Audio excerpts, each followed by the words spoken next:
Good morning friends, मैं रजनीश शुक्ला एक बार फिर से आप सभी का स्वागत करता हूं अपने official YouTube channel army and civil services पर। दोस्तों, ये जो हमारा वीडियो है, वीडियो का पार्ट फर्स्ट है और ये हमारा वीडियो हिंदी के ऊपर है।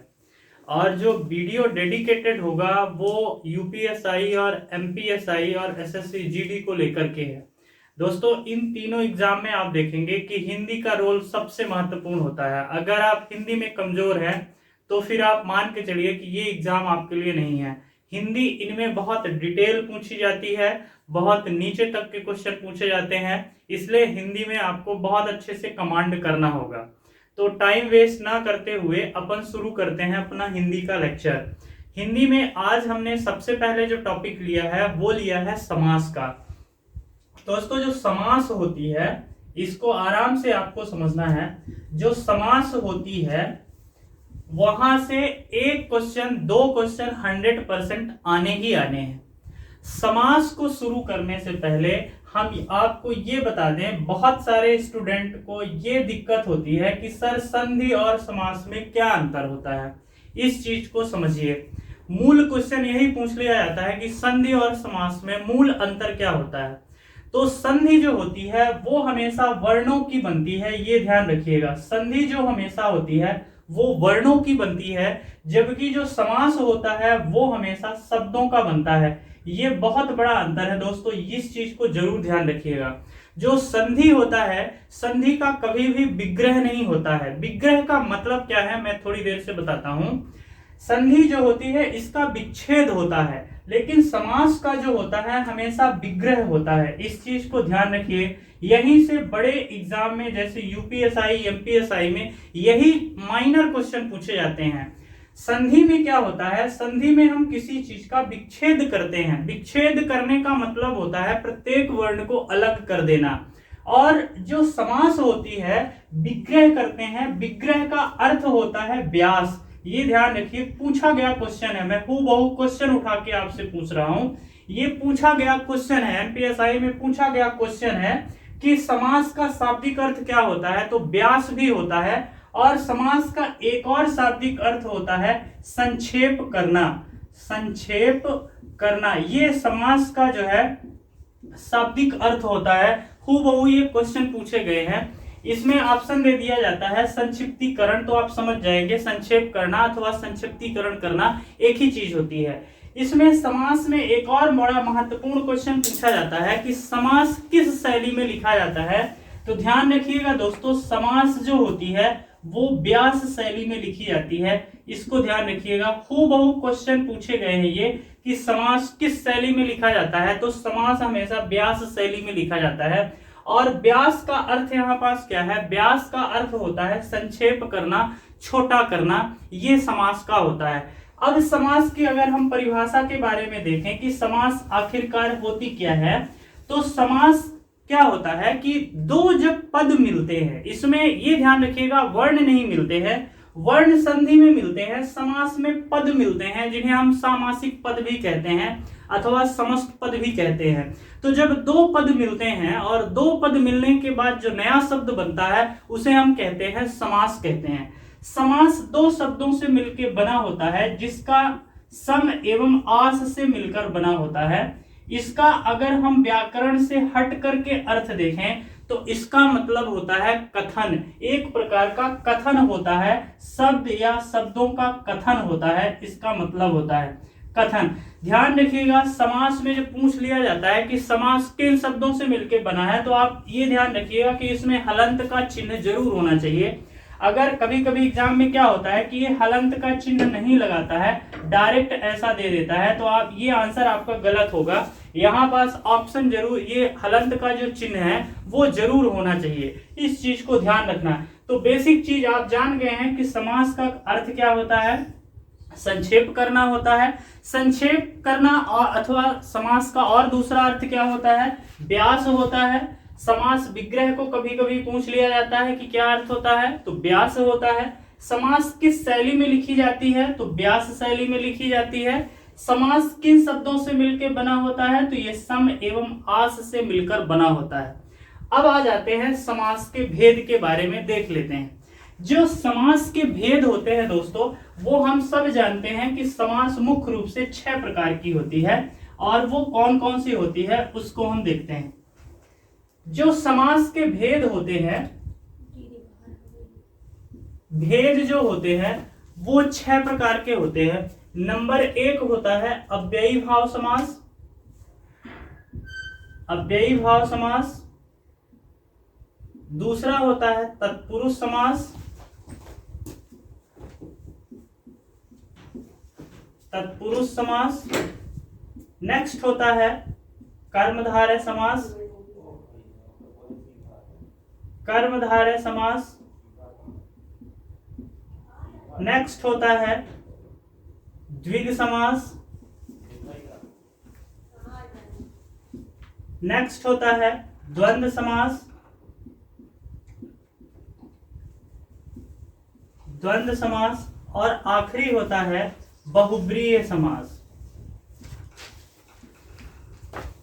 बहुब्रीहि समास। अब एक एक करके ट्रिक के माध्यम से हम समझते हैं कितने आसान तरीके से आप समास को पहचान लेंगे और कितने आसान तरीके से आप जो है इनका उत्तर दे दीजिएगा।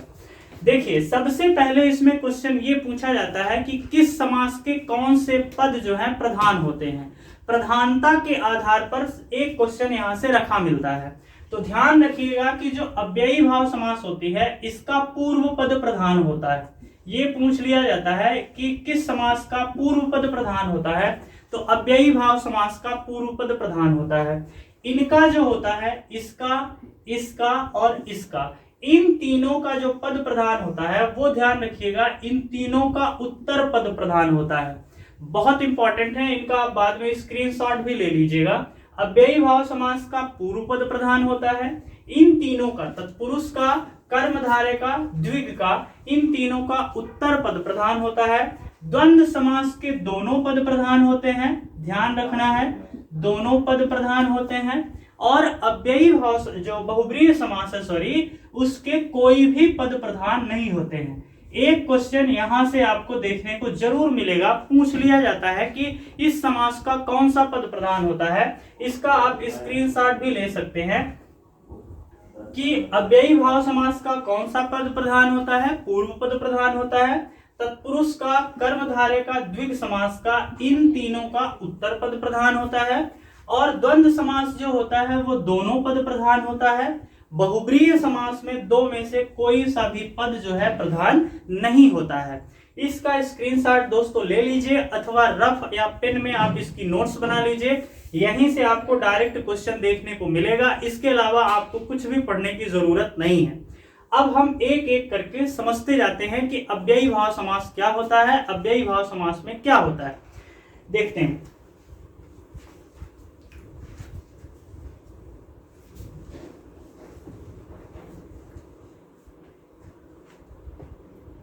अव्ययी भाव समास में पहला तो अव्यय रहता है। अब ये देखिए अव्यय क्या होता है। अव्यय वो होता है जिसका परिवर्तन ना किया जा सके, वचन के आधार पर, लिंग के आधार पर, इत्यादि के आधार पर जो ना बदले उसे हम कहते हैं अव्यय। जिसका अपव्यय ना हो, जो परिवर्तित ना हो, उसे हम क्या बोलते हैं, अव्यय बोलते हैं। तो अव्ययी भाव समास में पूर्व पद प्रधान होता है, एक चीज ये डेफिनेशन ध्यान रखना है। दूसरा, इसका पद जो होता है वो अव्यय होता है। अब आप किसी भी लिखे हुए शब्द को कैसे देख के कैसे पहचानेंगे कि ये दिया हुआ समास कौन सा है, इसकी मैं आपको ट्रिक बता रहा हूं। अगर मान लीजिए किसी शब्द के शुरू में प्रा शब्द मिल जाए, अथवा हर शब्द मिल जाए, अथवा भर शब्द मिल जाए, अथवा यथा शब्द मिल जाए, अथवा यावत शब्द मिल जाए, यावत शब्द मिल जाए, इत्यादि शब्द आपको देखने को मिल जाए, तो दोस्तों ये अव्ययी भाव समास होता है। आप इसको बड़ी आसान भाषा में समझ सकते हैं। जैसे मान लीजिए दिया हुआ है भरपेट दिया हुआ है। अब आपसे पूछ लिया जाएगा कि भरपेट जो है कौन सी समास है, तो आप देख रहे हो, आपको मैंने ट्रिक बता दिया कि आपको भर मिल गया है ना, अथवा प्रति मिल गया, प्रा या प्रति मिल गया, तो कौन सी समास होगी, अव्ययी भाव समास होगी। ठीक है, तो यहां पास आप देखिए पहला शब्द आपको भर मिल गया, तो आप आंख बंद करके कह सकते हैं कि ये अव्ययी भाव समास है। दूसरा एग्जाम्पल हम देखते हैं, प्रतिदिन अगर आपसे पूछा जाए कि कौन सी समास है, तो यहाँ पास देखिए आपको पहला शब्द प्र मिल गया, तो प्र मिल गया तो आप समझ जाएंगे कि कौन सी समास है, प्रतिदिन मतलब अव्ययी भाव समास है। इसी तरह से आपसे पूछा गया कि यथाशक्ति में कौन सी समास होगी, तो आप ट्रिक देख रहे हैं, यहाँ पास मैंने यथा लिखा है, शुरू शब्द भी क्या है, यथा है, तो ये कौन सी समास हो जाएगी, अव्ययी भाव समास हो जाएगी। इसी तरह से आपको और मैं बता दूं, जैसे पूछा गया कि प्रतिदिन कौन सी समास है, तो प्रतिदिन भी अव्ययी भाव समास, ये प्रा मिल गया। इसमें एक बड़ा महत्वपूर्ण क्वेश्चन पूछा जाता है, अनुरूप कौन सी समास है, और इसका विग्रह भी पूछ लिया जाता है। मैं दोनों करके बताता हूं। तो इसमें मैंने ट्रिक नहीं लिखा है, तो एक ट्रिक यहाँ पे भी ऐड कर लीजिए। अनु भी जो शब्द आता है वो अव्ययी भाव का ट्रिक होता है, तो अनुरूप मिल गया, अनु मिल गया, तो आपने ये तो समझ लिया कि ये अव्ययी भाव समास है। लेकिन अब आपके दिमाग में ये क्वेश्चन चल रहा है कि सर इसका विग्रह क्या होगा, तो रूप के योग्य इसका विग्रह होता है। रूप के योग्य, ध्यान रखिएगा, रूप के योग्य इसका विग्रह होगा। बहुत पूछा जाने वाला ये क्वेश्चन है, ध्यान रखिएगा। जैसे अगर इनका भरपेट पूछा जाए कि भरपेट का विग्रह क्या होगा, तो इसका विग्रह होगा पेट भर के। प्रतिदिन का विग्रह क्या होगा, तो प्रतिदिन मतलब प्रत्येक दिन होगा इसका विग्रह। यथाशक्ति का क्या होगा, तो शक्ति के अनुसार होगा। यथा का मतलब होता है अनुसार, दिया गया जो टास्क है उसके अनुसार, जैसा मैंने बताया है वैसा ही करो, यथा ही करो, ठीक है। तो ये होता है, अनुसार को बताता है, ये अव्यय कहलाता है। तो यथाशक्ति का क्या होगा, शक्ति के अनुसार। दोस्तों अब मेरा उम्मीद है कि आपसे अव्ययी भाव समास कभी भी गलत नहीं होगी। केवल इस ट्रिक को याद रखना है, प्रा रहे, हर रहे, भर रहे, यथा रहे, यावत रहे, प्रति रहे, अनु रहे, तो वो कौन सी समास होगी, अव्ययी भाव समास होगी। दोस्तों अब बढ़ते हैं हम अपने दूसरे समास की तरफ। दूसरा जो हमारा समास है वो कहलाता है तत्पुरुष समास। देखते हैं तत्पुरुष समास में क्या होता है।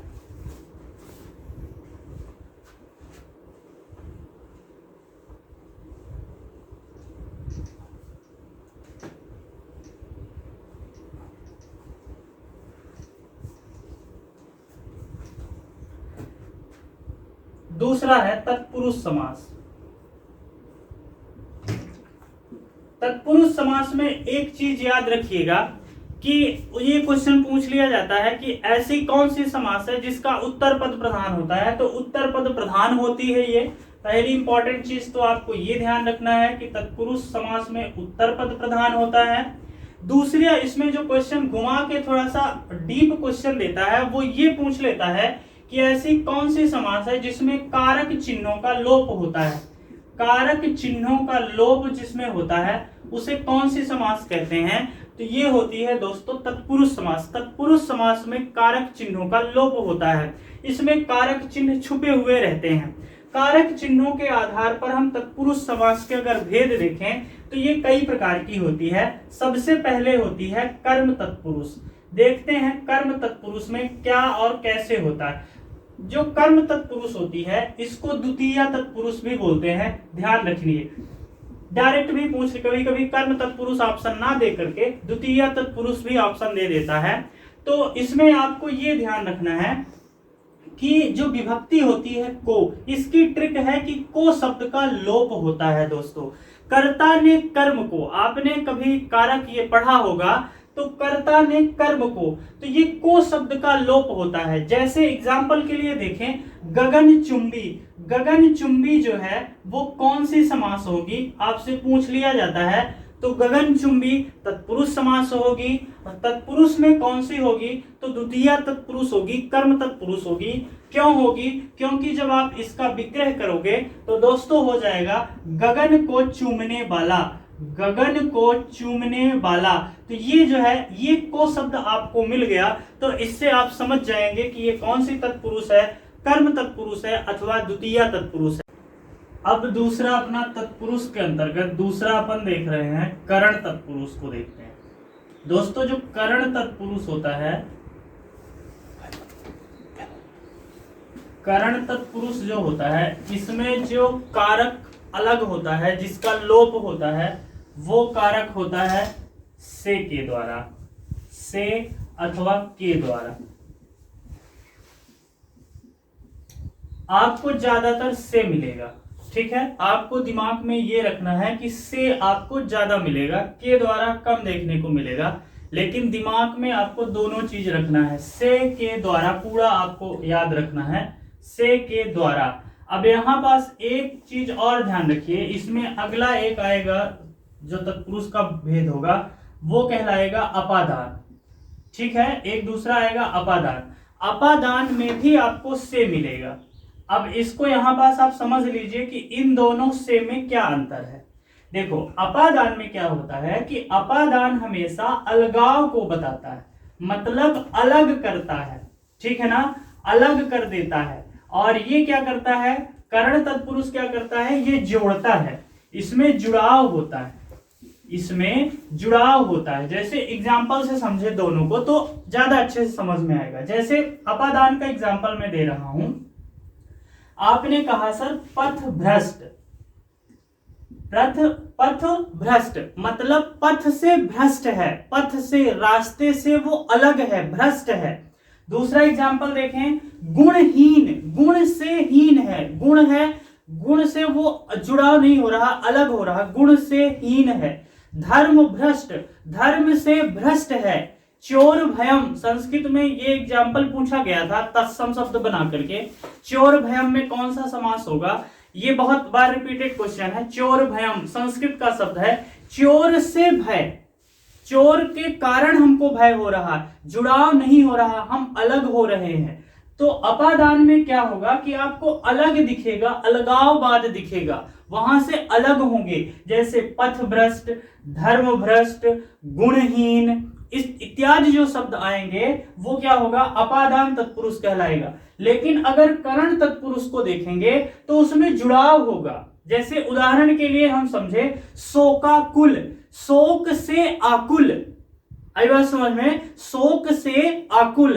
इन दोनों कॉन्सेप्ट को आप 2 से 3 बार देखिएगा, आपको दिमाग में जो बैठाना है वो ये बैठाना है कि अपादान हमेशा अलग करता है, डिसोसिएट करेगा, तोड़ेगा। इंग्लिश वाले स्टूडेंट को समझा दूं कि इसमें हमेशा फ्रॉम लगता है, जो फ्रॉम होता है ना वही कहलाता है अपादान, फ्रॉम अलग होना।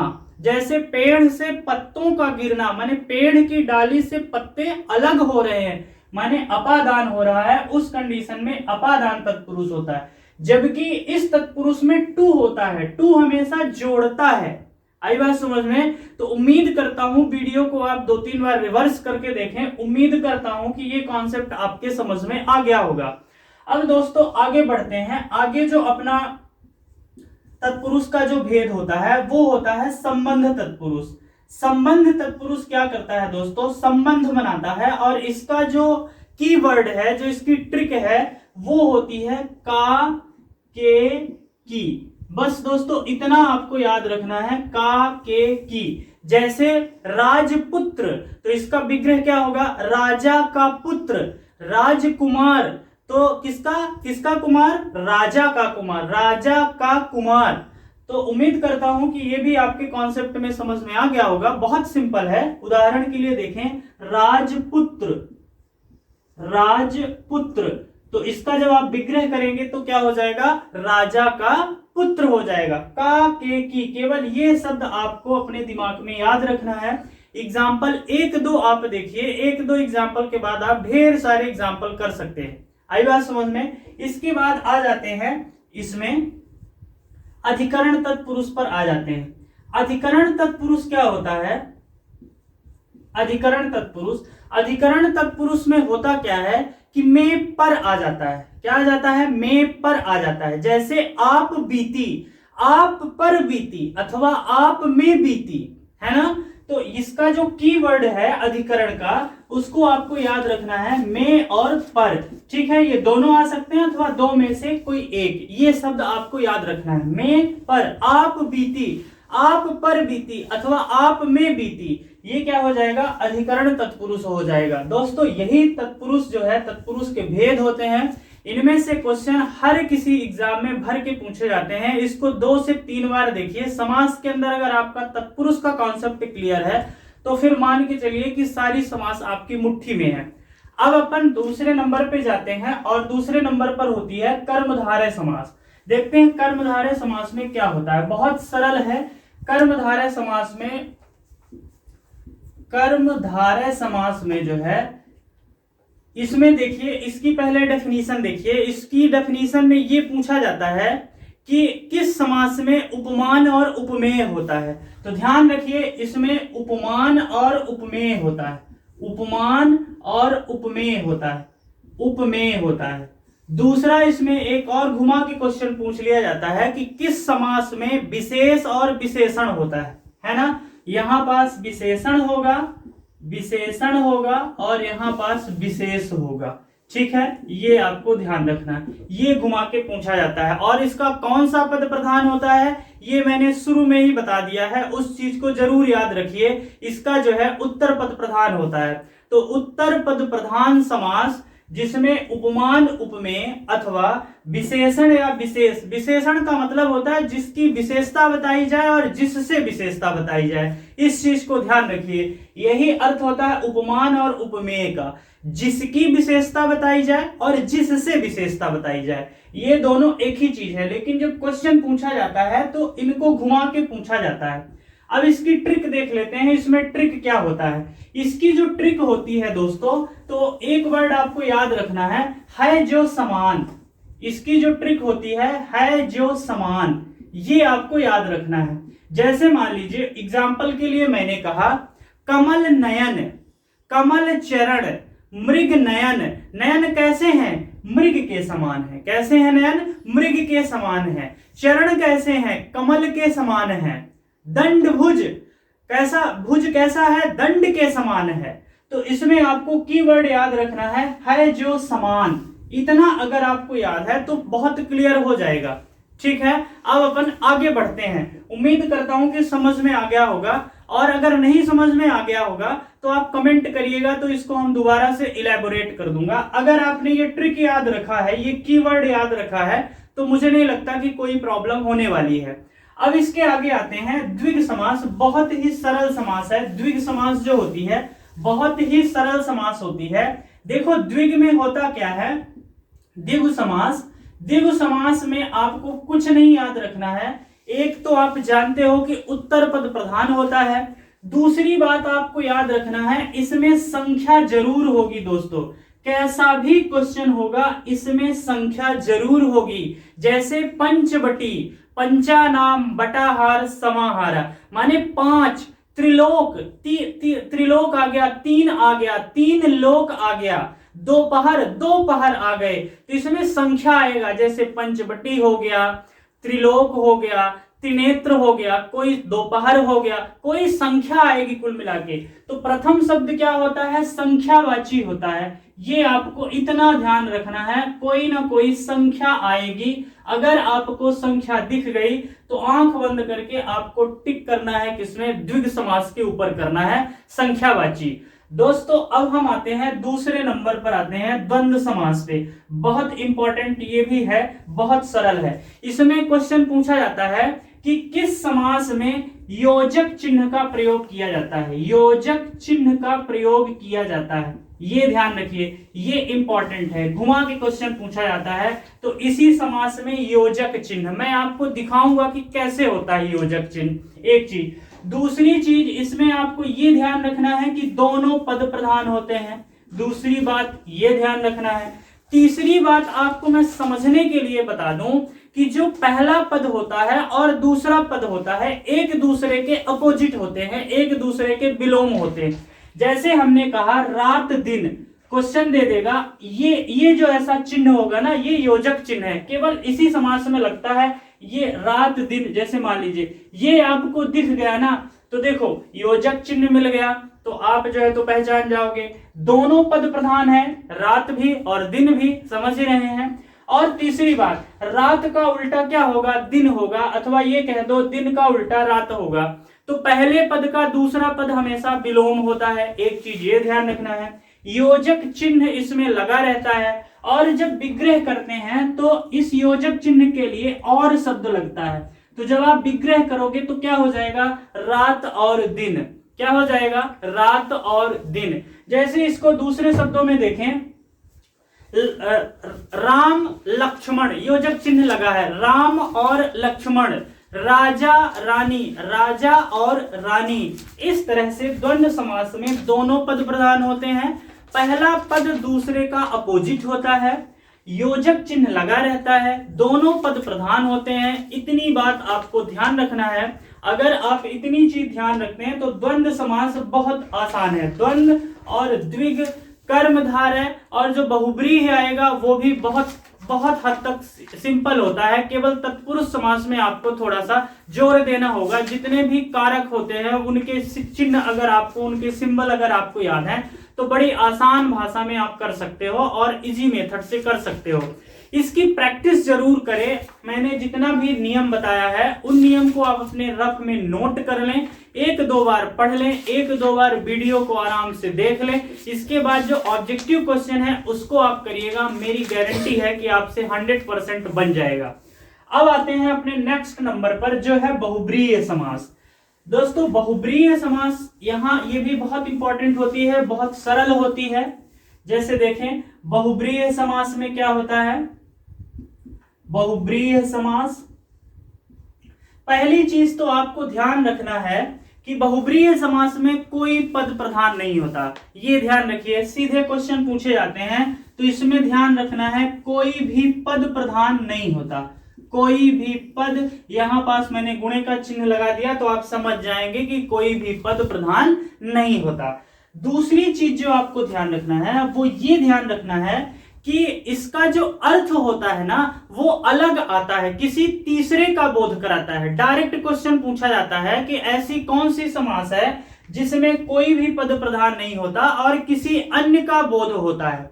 इस चीज को ध्यान रखिएगा। एग्जाम्पल के तौर पर जैसे हम देखें चक्रपाणि, इसका एग्जाम्पल चक्रपाणि बहुत पूछा जाता है। चक्र है जिसके पाणि में, अर्थात भगवान कृष्ण अथवा विष्णु जो भी ऑप्शन हो उसके, चक्र है जिसके पाणि, पाणि माने हाथ, पाणि माने हाथ। जैसे दशानन, दस है आनन जिसके, अर्थात रावण। देखो यहाँ दशानन की बात कर दिया गया और अर्थ जो है तो रावण का आ गया, तीसरे का अर्थ आ रहा है। चक्रपाणि मैंने कह दिया और इसका विग्रह कर दिया, चक्र है जिसके पाणि में, अर्थात भगवान कृष्ण या भगवान विष्णु। तो देखो यहाँ पास तीसरा अर्थ आ रहा है। तो दोस्तों ये रहा हमारा समास का जो टॉपिक था। इसको 1 से 2 बार आप जरूर देखिए, ऑब्जेक्टिव क्वेश्चन करिए। ऑब्जेक्टिव के ऊपर भी मैं वीडियो जरूर लाऊंगा। अगर फिर भी आपके समझ में नहीं आता तो आप जरूर एक बार कमेंट करिए। दोस्तों अगर आज का हमारा लेक्चर अच्छा लगा हो तो लाइक और सब्सक्राइब जरूर करें। थैंक यू, मिलते हैं नेक्स्ट वीडियो में।